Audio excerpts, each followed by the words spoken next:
પ્રધાનમંત્રી નરેન્દ્ર મોદીએ quota boondi greenfield એરપોર્ટનું કર્યું ભૂમિપૂજન. કહ્યું સમગ્ર વિસ્તારના વિકાસને મળશે નવી ગતિ. ઓમ બિરલાની પ્રશંસા કરતા રાહુલ ગાંધી પર સાધ્યું નિશાન. કહ્યું અહંકારી વિદ્યાર્થીઓને પણ સાચવી લે છે સ્પીકર.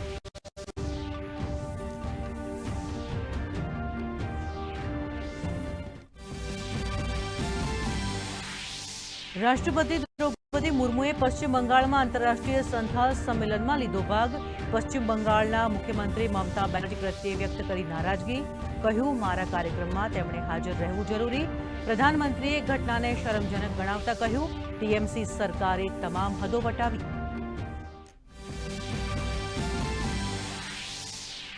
આંતરરાષ્ટ્રીય મહિલા દિવસની પૂર્વ સંધ્યાએ રાષ્ટ્રપતિ દ્રૌપદી મુર્મુનો દેશવાસીઓને સંદેશ. કહ્યું શિક્ષિત આત્મનિર્ભર અને સશક્ત મહિલાઓ કરી શકે છે ગતિશીલ રાષ્ટ્રનું નિર્માણ.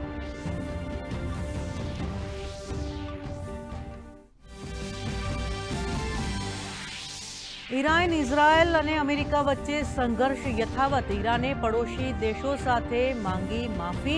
અમેરિકી રાષ્ટ્રપતિ ડોનાલ્ડ ટ્રમ્પનો ઈરાન પર કટાક્ષ. કહ્યું પડોશી દેશો સામે ઝૂકી ગયું ઈરાન તો ટ્રમ્પની ઈરાન ઉપર મોટા હુમલાની નવી ચેતવણી.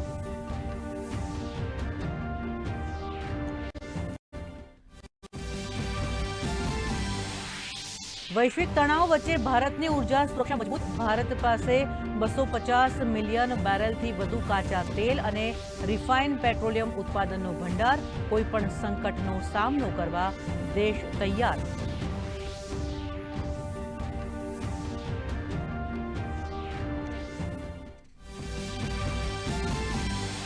મુખ્યમંત્રી ભૂપેન્દ્ર પટેલે સુરત જિલ્લાના ઉમરપાડાના કેવડી ખાતેથી 651 કરોડ રૂપિયાની તાપી કરજણ લિંક પાઇપલાઇન સિંચાઈ યોજનાનું કર્યું લોકાર્પણ. 73 ગામોની 54,000 એકર જમીનને મળશે સિંચાઈનું પાણી.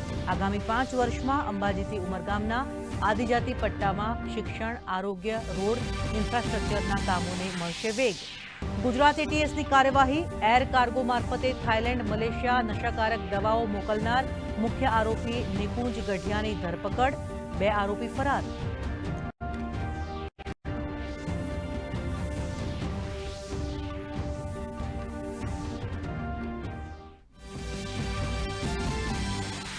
રાજ્યની મહાનગરપાલિકાઓમાં 5 વર્ષની ટર્મ પૂર્ણ. વહીવટદારોને સોંપાયો ચાર્જ.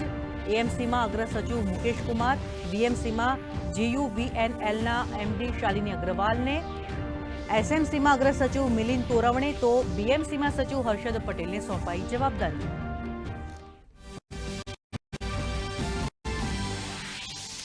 રાજ્યમાં વધશે ગરમીનું જોર. આગામી દિવસોમાં મહત્તમ તાપમાનમાં 2 થી 3 ડિગ્રીનો થશે વધારો. સૌરાષ્ટ્ર અને કચ્છમાં ગરમ અને ભેજવાળા પવનોનું જાહેર કરાયું યલો એલર્ટ. તો સૌરાષ્ટ્ર અને દક્ષિણ ગુજરાતમાં હીટવેવની આગાહી.